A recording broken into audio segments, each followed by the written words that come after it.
64. The Living God. Recently, one of my associates described a storm at sea in the North Atlantic during World War II.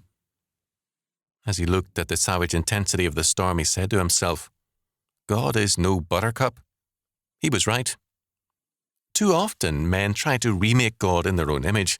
They want to turn him into a kindly and sentimental person who will never fail them, as though it is God's duty to be faithful to us rather than we to him. His faithfulness has already been demonstrated in Christ. It is now we who must respond with faithfulness. God tells us plainly, "For my thoughts are not your thoughts, neither are your ways my ways, saith the Lord. For as the heavens are higher than the earth, so are my ways higher than your ways, and my thoughts than your thoughts." Isaiah 55, 8 and 9. What we do must echo God's will, purpose, and love. As John tells us, we love him because he first loved us.